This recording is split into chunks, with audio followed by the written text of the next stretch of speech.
இளமை, அழகு, செல்வம் மற்றும் அன்புக்குரியவர்களுடனான தொடர்பு இவை அனைத்தும் தற்காலிக மகிழ்ச்சிகளாகும். விரைவில் கடற்கரையில் மணல் அரண்களைப் போல மறைந்துவிடும். ஞானம் கொண்ட ஒருவர் நாரதர் அறிவித்தார், இது போன்ற விரைவான மகிழ்ச்சிகளை விரும்பக்கூடாது. ஏனெனில் அவ்வாறு செய்யும்போது அவை துக்கத்தை மட்டுமே அழைக்கும். சூரியன் அதன் இறக்கத்தை தொடங்கிய போது நிலப்பரப்பின் மீது ஒரு சூடான ஆரஞ்சு நிற ஒளியை வீசும்போது நாரதர் மனநிறைவின் ரகசியத்தை பகிர்ந்து கொண்டார். உலக ஆசைகளின் எல்லைக்கு அப்பாற்பட்ட மிக உயர்ந்த மகிழ்ச்சி ஞானமுள்ள ஒரு நபர், அவர் கூறினார். மனநிறைவை அவர்களின் மிக அருமையான செல்வமாக கருதுகிறார். ஏனெனில் இந்த நிலையில்தான் அவர்கள் உண்மையான நிறைவை கண்டார்கள். இரவு விழத் தொடங்கியதும் காட்சியின் மீது ஒரு மென்மையான இருளை வீசிய நாரதரின் வார்த்தைகள் ஆழமாக எதிரொலித்தன. மாற்றத்தில் தவிர்க்க முடியாத தன்மை மற்றும் விட்டுவிடுவதன் முக்கியத்துவத்தை பற்றி அவர் பேசினார். பொருள் உடைமைகள் மட்டுமல்ல, மக்கள் மற்றும் பொருட்களுடனான பிணைப்பும் கூட. ஒரு புலி தனது இரையை பிடிப்பது போல மரணம் தனது ஆசைகளால் பிணைக்கப்பட்டவர்களுடன் ஓடிப்போகிறது. ஒருபோதும் திருப்தி அடையவில்லை. ஆனால் துக்கத்திலிருந்து விடுபட விரும்புபவர் மகிழ்ச்சியுடன் தொடங்க வேண்டும். பிணைப்பு அல்லது துக்கத்தில் ஈடுபடாமல் செயல்பட வேண்டும் என்று அவர் கூறினார். இரவு வானத்தில் நட்சத்திரங்கள் மின்னத் தொடங்கிய போது நாரதனின் இறுதி வார்த்தைகள் ஒரு ஆசீர்வாதத்தைப் போல காற்றில் தொங்கிக் கொண்டிருந்தன. ஒருவர் தங்கள் புலன்களை கட்டுப்படுத்த வேண்டும், தங்கள் இதயத்தையும் மனதையும் பாதுகாக்க வேண்டும், மேலும் அவர்களில் பேச்சு ஞானத்துடன் ஆள வேண்டும். இந்த வழியில் ஒருவர் மகிழ்ச்சியை கண்டுபிடிப்பார். ஏனென்றால் அவர்கள் உலகத்துடன் இணக்கமாக வாழ்வதற்கான ரகசியத்தை கண்டுபிடித்திருப்பார்கள். இளம் கேட்பவர் புறப்படத் தொடங்கிய போது நாரதனின் கண்கள் அரவணைப்புடனும் ஊக்கத்துடனும் பிரகாசித்தன. அவரது வார்த்தைகள் அவரது கேட்பவரின் இதயத்தில் வேரூன்றி இருப்பதை வயதான முனிவர் அறிந்திருந்தார். மேலும் அவர்கள் ஒன்றாக துக்கத்தில் சுவைகளிலிருந்து விடுபட்டு ஞானத்தின் பாதையில் நடப்பார்கள். இருப்பு மண்டலத்தில் நாரதர் ஒருமுறை வாழ்க்கையின் விரைவான இயல்பை பற்றி பேசினார். மகிழ்ச்சியும் துக்கமும் எச்சரிக்கையின்றி எழுகின்றன மற்றும் மறைந்து விடுகின்றன என்றும், எந்த அளவு ஞானமும் கொள்கையும் முயற்சியும் இது நடப்பதை தடுக்க முடியாது என்றும் அவர் கூறினார். இருப்பிலும் ஒருவர் தனது சுயத்தை பாதுகாக்க முயற்சிக்க வேண்டும். காலத்தின் கழிவுகளிலிருந்து அதை பாதுகாக்க வேண்டும். அவர் தொடர்ந்து பேசுகையில் நாரதர் மனித அனுபவத்தின் தெளிவான உருவத்தை வரைந்தார். அம்புகளை சுடும் வலுவான வில்லனை போல மனம் மற்றும் உடல் நோய்கள் உடலை துன்புறுத்துகின்றன. இதனால் அது பலவீனமாகவும் உதவியற்றதாகவும் மாறுகிறது. உடல் அழிவை நோக்கி இழுக்கப்படுகிறது. அதன் உயிர் ஆற்றல் ஒவ்வொரு நாளும் குறைந்து வருகிறது. பகலும் இரவும் இடைவிடாமல் ஆய்கின்றன. அனைத்து உயிரினங்களையும் அவற்றின் இடைவிடாத நீரோட்டத்தில் சுமந்து செல்கின்றன. வாழ்க்கையின் சுழற்சிகள் ஒரு காணப்படாத சக்தியால் நிர்வகிக்கப்படுகின்றன. இது ஒளி மற்றும் இருள் இரண்டையும் இடைநிறுத்தாமல் வெளிப்படுத்துகிறது. ஒவ்வொரு நாளும் சூரியன் உதிப்பது மற்றும் மறைப்பது போல அது மனித குலத்தின் மகிழ்ச்சியையும் துக்கத்தையும் ஒளியச் செய்கிறது. நல்ல மற்றும் கெட்ட அனைத்தையும் மேலிடுகிறது. இரவு ஒருவரின் செயல்களின் பலன்களை எடுத்து செல்கிறது. நினைவுகளை மட்டுமே விட்டுச் செல்கிறது. மிகவும் புத்திசாலித்தனமான மற்றும் நல்லொழுக்கமுள்ள நபர்கள் கூட தங்கள் முயற்சிகளில் வெற்றிக்கு உத்தரவாதம் அளிக்க முடியாது என்று நாரதர் சுட்டிக்காட்டினார். அவர்களின் செயல்கள் பலனளிக்காமல் போகலாம். அதே நேரத்தில் குறைந்த திறல் அல்லது நல்லொழுக்கங்கள் இல்லாதவர்கள் தங்கள் ஆசைகளை அடையலாம். சிலர் தங்கள் தீய செயல்களை செய்த போதிலும் மகிழ்ச்சியில் மூழ்குவதை காணலாம். மற்றவர்கள் தங்கள் சிறந்த முயற்சிகள் இருந்த போதிலும் செழிப்புக்காக போராடலாம். கருத்தரித்தல் மற்றும் பிறப்பின் மரணம் பற்றியும் அவர் பேசினார். ஒரு நபரின் இயல்பிலிருந்து உருவாகும் முக்கிய விதை மற்றொரு நபருக்கு அனுப்பப்படுகிறது. அங்கு அது வேரூன்றலாம் அல்லது இல்லாமலும் போகலாம். பாலியல் மாநாடு தோல்வி அடையும் போது அது பூக்களால் பூக்கும் ஒரு மாம்பழமாம் போன்றது. ஆனால் எந்த பழத்தையும் உற்பத்தி செய்யாது. சிலர் வழிபாடு மற்றும் சிக்கனங்களின் மூலம் சந்ததியினருக்காக முயற்சி செய்யலாம். ஏமாற்றமடைவார்கள். மற்றவர்கள் தங்கள் அச்சங்கள் இருந்த போதிலும் அவர்களுக்கு குழந்தைகள் பிறக்கலாமாக தனது வார்த்தைகளை முடித்தபோது வாழ்க்கை மற்றும் இறப்பு விஷயங்களில் உடல் ஒரு சுதந்திரமான முகவர் என்பதை அவர் வலியுறுத்தினார். அது இயற்கையின் விருப்பங்களுக்கு உட்பட்டது. இது அதன் ஒவ்வொரு அசைவையும் நிர்வகிக்கிறது. ஒரு நபரின் வாழ்க்கையில் ஒதுக்கப்பட்ட காலம் முடிவுக்கு வரும்போது அவர்களின் உடலில் 5 அடிப்படை கூறுகள் உயர்ந்த நிலைகளை அடைந்து நிறுத்தப்படுகின்றன. ஆனால் தனிநபர் எந்த மாற்றத்திற்கும் ஆளாகவில்லை. நோய்களை எதிர்கொள்ளும் செல்வம் மற்றும் மருந்துகளின் பயனற்ற தன்மை பற்றியும் அவர் பேசினார். திறமையான மருத்துவர்களும் கூட துன்பத்தை பிடித்தவுடன் அதை தணிக்க எதுவும் செய்ய முடியாது. இயற்கையின் சக்தி மனிதர்கள் தங்கள் சொந்த முயற்சிகளால் சமாளிக்க முடியாத அளவுக்கு பெரியது. அவர்களின் ஆசைகள் இருந்த போதிலும் மனிதர்கள் சீரழிவு வழி மற்றும் இறுதியில் மரணத்திற்கு ஆளாகிறார்கள். இந்த வழியில் நாரதர் மனித அனுபவத்தில் ஒரு படத்தை பலவீனமானதாகவும் விரைவானதாகவும் நம் கட்டுப்பாட்டிற்கு அப்பாற்பட்ட சக்திகளால் நிர்வகிக்கப்படுவதாகவும் வரைந்தார். இருப்பினும் நிச்சயமற்ற நிலையில் அவர் நம்பிக்கையில் செய்தியை வழங்கினார். ஒருவர் தனது சுயத்தை பாதுகாக்க முயற்சிக்க வேண்டும். காலத்தின் அழிவுகளிலிருந்து அதை பாதுகாக்க வேண்டும். ஒரு மலையின் உச்சியில் வியாசரின் மகளான சூகா புல் இல்லாத இடத்தில் கால்களை குறுக்கிட்டபடி அமர்ந்திருந்தார்.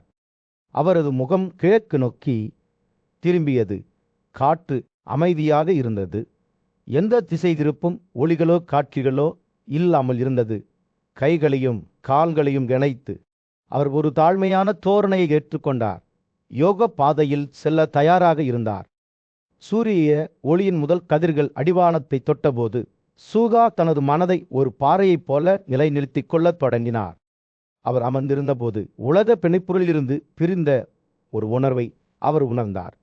மேலும் அவரது ஆன்மா சுதந்திரமாக பறக்கத் தொடங்கியது.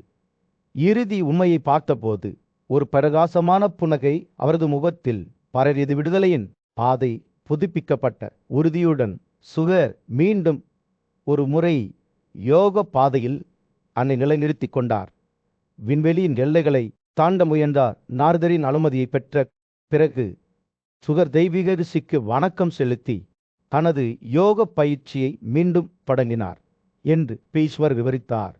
பின்னர் அவர் கைலாஸ் மலையின் மார்பிலிருந்து எரி கழுகு போல வானத்தில் பறந்தார்.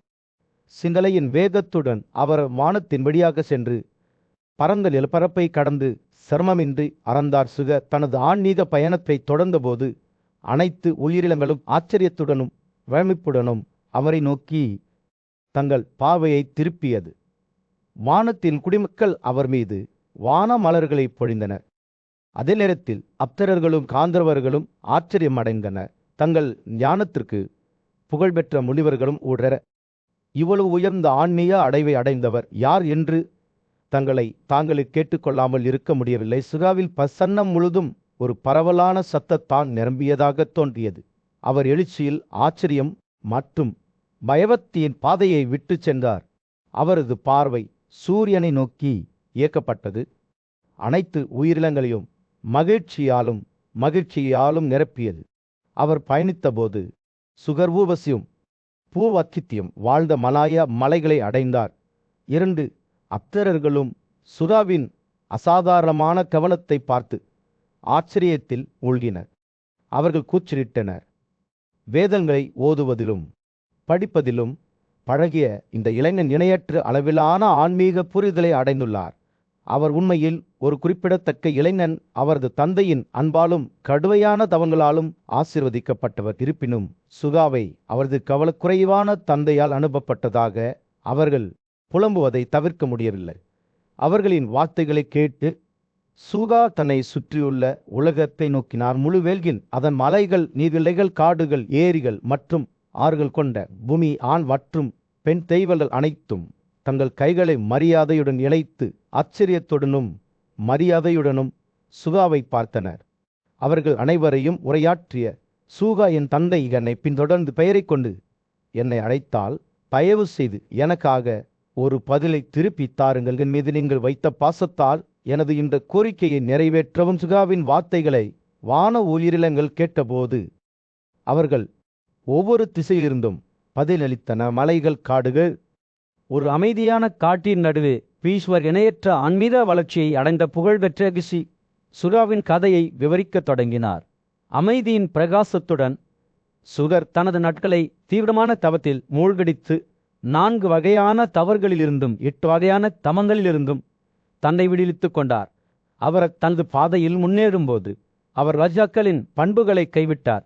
இறுதியில் மிகுந்த புத்திசாலித்தனத்துடன் அவர் சபாவின் பண்புகளை கைவிட்டார். இந்த குறிப்பிடத்தக்க மாற்றம் அதை கண்ட அனைவரையும் வியக்க வைத்தது. ஏனென்றால் அது கிட்டத்தட்ட அதிசயமாக தோன்றியது. வானத்தின் குறுக்கே விண்கற்கள் சுடப்பட்டபோது இயற்கையின் துளி நடுங்கத் தொடங்கியது. பிசை காட்டி புள்ளிகள் வேறொரு உலக ஒளியால் பிரகாசித்தன. பூமி அவற்றின் கால்களுக்கு அடியில் அதிர்ந்தது. மரங்கள் தங்கள் கிளைகளை உதிர்த்தன. மலைகள் தங்கள் உச்சிகளை இழந்தன. பள்ளத்தாக்குகளில் இடி முழக்கங்கள் எதிரொலித்த. சுகா தனது ஏறுதலை தொடர்ந்த போது 2 கம்பீரமான மலை சிகரங்களை கண்டார். ஒன்று தங்கம் மற்றும் பிரகாசமான மஞ்சள் நிறத்தால் ஆனது. மற்றொன்று வெள்ளி மற்றும் பிரகாசமான வெள்ளை நிறத்தால் ஆனது. ஒவ்வொன்றும் உயரம் மற்றும் அகலத்தில் 100 யோதனைகளாக இருந்தன. பார்ப்பதற்கு ஒரு பிரமிக்க வைக்கும் பார்வை. அசைக்க முடியாத உறுதியுடன் சூரா இந்த உயரமான சிகரங்களின் வழியாக வெறுமனே தடைகள் போல துளைத்து முன்னேறி சென்றார். காந்தர்வர்கள் மற்றும் முனிவர்கள் உட்பட சொர்க்கத்தின் குடிமக்கள் சுகர் ஊடுருவ முடியாத தடையை சிரமமின்றி கடந்து செல்வதை ஆச்சரியத்துடன் பார்த்தனர். மேலே இருந்து பொழிந்த மலர்களின் இனிப்பு நறுமணத்தால் வானமன்றம் நிரம்பியது. மேலும் சிறந்தது சிறந்தது என்ற சத்தம் வானம் முழுவதும் எதிரொலித்தது. இந்த புகழைக் கொண்டு பிரபஞ்சம் முழுவதும் எதிரொலித்தது. ஏனெனில் சுகர் மரண புரிதலின் வரம்புகளை மீறியவர் என்பது தெளிவாக இருந்தது. சுகர் பிரபஞ்சத்திற்குள் ஆழமாக பயணித்தபோது வான நீரோட்டமான மந்தாகினியை பார்த்தார். அதன் நீர்நிலைகள் அழகான அப்சரர்களால் அலங்கரிக்கப்பட்டுள்ளன. இந்த ஆடையில்லாத வான உயிரினங்கள் உடலற்ற ரிஷி பார்த்ததில் அவமானத்தை உணர்ந்தன.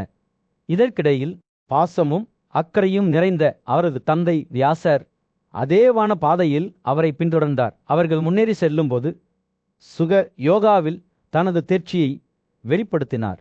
தன்னை பரமாவுடன் அடையாளப்படுத்தினார். இது இறுதி யதார்த்தம். தனது மகனின் விரைவான முன்னேற்றத்துடன் வேதத்தை வைத்திருக்க முடியாத வியாசர் விரைவில் ஒரு குறுக்கோழியில் தன்னை கண்டார். சுகாவின் பத்தியில் 2 மலை உச்சி மாநாட்டை கண்டார். முனிவர்கள் அவரை அணுகி தங்கள் மகனின் சாதனைகளை நினைவு கூர்ந்தனர். இருப்பினும் வியாசர் துக்கத்தில் மூழ்கி சுறாவை உரத்த குரலில் அழைத்து தனது புலம்பல்களால் 3 உலகங்களையும் எதிரொலிக்க வைத்தார். சுகர் கூறுகளுக்குள் நுழைந்த பிறகு அவர்களுடன் ஒன்றாகி சர்வ வல்லமையை அடைந்தார். பிரபஞ்சம் முழுவதும் எதிரொலிக்கும் ஒற்றை எழுத்து போ என்று உச்சரிப்பதன் மூலம் தனது தந்தையின் அழுகைக்கு பதிலளித்தார். வியாசர் மலை மார்பில் அமர்ந்திருந்த போது தனது மகனின் மகிமையையும் வலிவையும் சிந்தித்தபோது மகாதேவரால் அவர் ஆறுதல் பெற்றார். அவர் தெய்வங்கள் மற்றும் காந்தர்வர்களின் பரிவாரத்துடன் தோன்றினார். ஒரு அமைதியான காட்டின் நடுவே ஞானமும் நியாயமும் கொண்ட மன்னரான யுதிஷ்டிரன் தனது மதிப்பிற்குரிய தாத்தா பீஷ்மரின் முன் அமர்ந்தார். வெற்றியை அடைவதற்கும் சொர்க்கத்தை பெறுவதற்கும் இறுதி விடுதலையை அடைவதற்கும் உள்ள ரகசியங்களை வெளிப்படுத்துமாறு தனது மதிப்பிற்குரிய பேரனிடம் கேட்டபோது இளம் ராஜாவில் கண்கள் ஆர்வத்தால் பிரகாசித்தன. விஸ்வர் ஒரு மென்மையான புன்னகையுடன் புராணங்களிலிருந்து ஒரு பண்டைய கதையை விவரிக்கத் தொடங்கினார். நான் நாராயணன், ஹரி மற்றும் கிருஷ்ணர் ஆகிய 4 வடிவங்களில் பிறந்த பிரபஞ்சத்தின் நித்திய ஆத்மாவான நாராயணனை பற்றி அவர் பேசினார். தர்மத்தின் மதங்களாக பிறந்த இந்த தெய்வீக மனிதர்கள் இணையற்ற சிக்கனங்களையும் பக்தியையும் கொண்டிருப்பதாக கூறப்படுகிறது. வடாரி என்று அழைக்கப்படும் ஒரு ஒதுங்கிய ஓய்வு விடுதியில் நாராவும் நாராயணனும் தங்கள் அன்றாட சடங்குகளை அசைக்க முடியாத அர்ப்பணிப்புடன் செய்தனர். 8 சக்கரங்களால் அலங்கரிக்கப்பட்ட அவர்களில் தண்டற்கார்கள் பிரகாசமாக பிரகாசித்தன. ஆன்மீக வளர்ச்சிக்கான அவர்களின் அசைக்க முடியாத முயற்சியை குறிக்கின்றன. அவர்கள் தியானம் செய்யும் போது யதார்த்தத்தின் துணி அவர்களுக்கு முன்னால் நடுங்கியது. கடவுள்களால் கூட அவர்களின் பிரகாசத்தை பார்க்க முடியவில்லை. நாரதர் ஒரு தெய்வீக ரிஷி ஒரு தீராத ஆர்வத்தால் இந்த புனித தலத்திற்கு ஈர்க்கப்பட்டார். அவர் பின்வாங்கலுக்கு வந்தார்.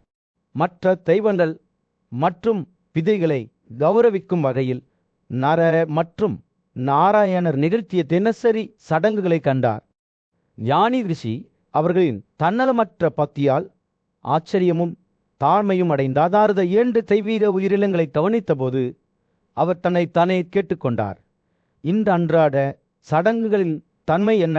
அவர்கள் வணங்கும் தெய்வங்கள் யார்? அவர்கள் வணங்கும் பிதிரிகள் யார்? நாராயணன் மீது பக்தியுடன் நிரம்பிய நாரதர் திடீரென்று நாரர் மற்றும் நாராயணன் முன் தோன்றினார். 2 தெய்வீக உயிரினங்களும் மற்ற தெய்வங்களை வணங்குவதை முடித்துவிட்டு நாரதரை இரக்கமுள்ள கண்களால் பார்த்தன. வேடங்களில் உள்ள நித்திய சடங்குகளால் மதிக்கப்பட்ட நாரதர் அவரிடையே அமர்ந்தார். மகிழ்ச்சியான இதயத்துடன் நாராயணனை நோக்கி, மகாதேவனை வணங்கி, வேதங்களிலும் புராணங்களிலும் நீங்கள் வெளிப்படுத்தப்படாத பிறக்காத நித்திய படைப்பாளராக பாடப்படுகிறீர்கள். நீங்கள் பிரபஞ்சத்தில் தாய் அழியாமையின் உருவகம் மற்றும் எல்லாவற்றிலும் முதன்மையானவர் என்று கூறினார் நாராயணன். ஒரு மென்மையான புன்னரியுடன் நாரதரிடம் கூட முன்பு அறியப்படாததை வெளிப்படுத்தினார். நுண்ணிய கற்பனை செய்ய முடியாதது, வெளிப்படுத்த முடியாதது, அசையாதது, நீடித்தது மற்றும் புலன்கள் மற்றும் பொருட்களிலிருந்து பிரிந்தது. இது இருக்கும் அனைத்து உயிரினங்களில் உள்ளார்ந்த ஆன்மா என்று அழைக்கப்படுகிறது. இது சேத்ததா என்ற பெயரில் அறியப்படுகிறது. சத்பர, ராஜாஸ் மற்றும் தமாஸ் ஆகிய 3 பண்புகளை தாண்டி அது புருஷ என்று கருதப்படுகிறது. நாராயணன் தொடர்ந்தார். சத்தியம், ராஜாக்கள் மற்றும் பலசாகிய 3 பண்புகளை கொண்ட வெளிப்படையான பிரகிருதியை அவரிடமிருந்து பின்பற்றியுள்ளார். உண்மையில் வெளிப்படையானதாக இல்லாவிட்டாலும் தொலைதூர காலத்தில் மனிதர்களின் சாம்ராஜ்யத்தில் ஒரிச்சாகா என்ற மன்னர் வாழ்ந்தார். அவர் தெய்வங்களின் தலைவரான இந்திரனின் நண்பராக அறியப்பட்டார். மேலும் ஹரி என்றும் அழைக்கப்படும் நாராயணனுக்கு அர்ப்பணிக்கப்பட்டார். மன்னர் உவரிச்சாரா ஒரு நியாயமான ஆட்சியாளராக இருந்தார். தனது மக்களுக்கும் தனது தந்தைக்கும் தனது கடமைகளை எப்போதும் கவனித்தார். அவர் சாப்பதா சடங்கின் மாஸ்டர். இது பல தலைமுறைகளாக கடந்து வந்த ஒரு புனிதமான நடைமுறையாகும். நாராயணன் வீரான ராஜாவின் பக்திக்கு எல்லையில்லை. ஒவ்வொரு நாளும் அவர் கடவுள்களின் கடவுளை மிகுந்த ஆர்வத்துடன் வணங்குவார். மேலும் அவரது சடங்குகளை முடித்த பிறகு அவர் பேரங்கள், பித்ரிகள் மற்றும் பிராமணர்களுக்கு தனது நன்றியை தெரிவிப்பார். அவர் ஒரு எளிய வாழ்க்கையை வாழ்வதில் நம்பிக்கை கொண்டிருந்தார். தன்னிடம் உள்ள சிறிய விஷயங்களில் திருப்தி அடைந்தார். எந்த உயிரினத்திற்கும் தீங்கு விளைவிக்கவில்லை. அவரது ஞானமான ஆட்சியின் கீழ் அவரது ராஜ்யம் செழித்தது. அவரது குடிமக்கள் அவரை மிகவும் நேசித்தனர். ஒரு நாள் நாராயணன் மன்னர் ஒரிச்சாரில் பக்தியால் மகிழ்ச்சி அடைந்து தனது சொந்த சிம்மாசனத்தையும் படுக்கையையும் அவருடன் பகிர்ந்து கொண்டார். மன்னர் இந்த மரியாதையை கண்டு மிகவும் மகிழ்ச்சி அடைந்தார். மேலும் தெய்வீக தலைவரின் முன்னிலையில் இருப்பது ஆசீர்வதிக்கப்பட்டார். தன்னிடமுள்ள செல்வம், ராஜ்யம், வாழ்க்கை துணைகள் மற்றும் விலங்குகள் அனைத்தும் நாராயணனின் பரிசுகள் என்பதை அவர் அறிந்திருந்தார். எனவே அவற்றை அவர்கள் சரியான உரிமையாளரிடம் திருப்பி வழங்கினார். மன்னர் ஒரிச்சார தனது ராஜ்யத்தை நீதியோடு தொடர்ந்து ஆட்சி செய்தபோது முன்னணி பிராமணர்களில் ஒரு குழு அவரது அரசவைக்கு வந்தது. அவர்கள் பஞ்சராத்திர சடங்கில் நன்கு தேர்ச்சி பெற்றவர்கள். நாராயணனுக்கு வழங்கப்பட்ட உணவு பிரசாதங்களை சாப்பிட வந்திருந்தனர். மன்னர் அவர்களை அன்புடன் வரவேற்றார். அவருடன் உணவை பகிர்ந்து கொண்டார். அந்த நாட்களில் 7 பெரிய முனிவர்கள் மரிச்சி, அத்ரி, அன்கிராக்கள், போஸ்தியன், புலகாக்ரார் மற்றும் மிகுந்த ஆற்றல் கொண்ட வசிஷ்டர்மேரு மலையின் மார்பில் கூடினர். அவர்கள் சித்ராசிகண்டின் என்று அழைக்கப்பட்டனர். மேலும் அவர்களின் ஞானம் மற்றும் ஆன்மீக சக்திக்காக மதிக்கப்பட்டனர். இந்த 7 முனிவர்களும் தங்கள் நிறுவனத்தில் 8வது இடத்தில் இருந்த மனுவுடன் சேர்ந்து தங்கள் கூட்ட அறிவு மற்றும் பக்தியின் மூலம் பிரபஞ்சத்தை உருவாக்கின. 4 வேதங்களுடன் ஒத்துப்போகும் வகையில் கடமைகள் மற்றும் அனுசரிப்புகள் குறித்து அவர்கள் இணைந்து ஒரு புனித நூலை இயற்றினர். சித்ராசிகண்டில் என்று அழைக்கப்படும் இந்த நூல் மனித கடமைகளின் தொகுப்பாகும். மேலும் நீதியான வாழ்க்கையை வாழ விரும்பிய அனைவராலும் மதிக்கப்பட்டது. மேலும் பல முனிவர்களுடன் சேர்ந்து 1000 வான ஆண்டுகள் நாராயணனை வழிபட்ட பிறகு முனிவர்கள் இந்த படைப்பை உருவாக்கினர். மன்னர் ஒரிச்சாரா மற்றும் சித்ராசிகண்டின்களின் கதை வெளிவரும்போது மனிதர்களில் முதன்மையான நாரதர் மிகுந்த கவனத்துடன் கேட்டார். பீஷ்மரின் உதடுகளில் இருந்து அவர் கெட்ட பக்தி, நீதி மற்றும் ஆன்மீக சக்தியின் கதைகளால் அவர் ஆர்வமடைந்தார்.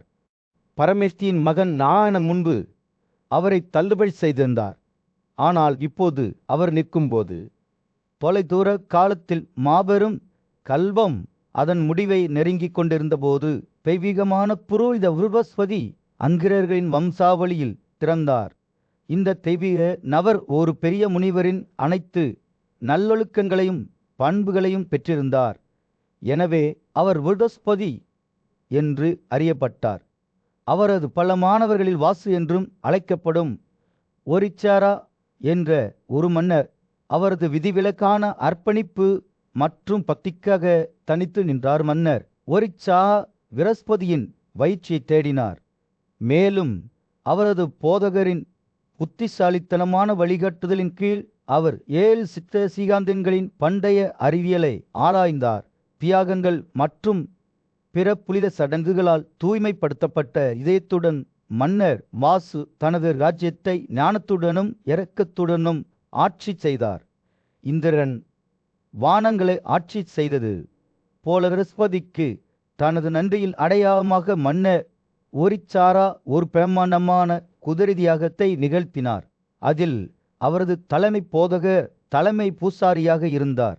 இந்த அற்புதமான சடங்கு பிரஜாபதியின் மகன்களான ஏகாதா, துவிதா மற்றும் திரிதா, தனுசா, கிரைபியா, அர்வாவாசு, பர்வவாசு, மேதாதிதி, தாண்டா, சாந்தி, கபில சாரிவோத்தாவின் தந்தை வைலம்பாயனனின் மூத்த சகோதரர் கன்வா மற்றும் தேவகோத்தா உட்பட பல மதிப்பிற்குரிய முனிவர்களை ஒன்றிணைத்தது. அவர்கள் ஒன்றாக 16 மதிப்புமிக்க முனிவர்களைக் கொண்ட ஒரு பெரிய கூட்டத்தை உருவாக்கினர். இந்த மாபெரும் தியாகத்தில் மன்னர் ஒரிச்ச தனது எல்லையற்ற இரக்கத்தையும் தாராள மனப்பான்மையையும் வெளிப்படுத்தி எந்த விலங்குகளையும் கொல்லக்கூடாது என்று கட்டளையிட்டார்.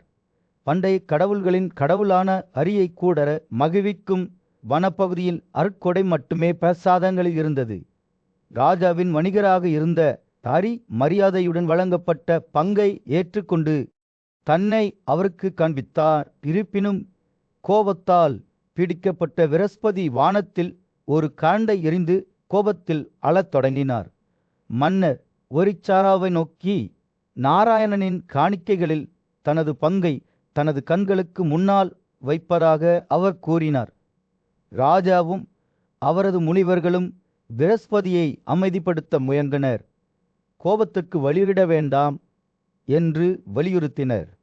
ஏனெனில் இது இன்னக்கிருத யுகத்தில் தகுதியற்றது. அப்போதுதான் ஏகாதர், திருதர் ஆகிய முனிவர்கள் நாராயணனுடன் தாங்கள் சந்தித்த கதையை பகிர்ந்து கொண்டனர். பிரமனின் கட்டளையிலிருந்து பிறந்த அவர்கள் தெய்வீக தெய்வத்தை பார்ப்பதற்காக வடக்கு நோக்கி பயணம் செய்தனர்.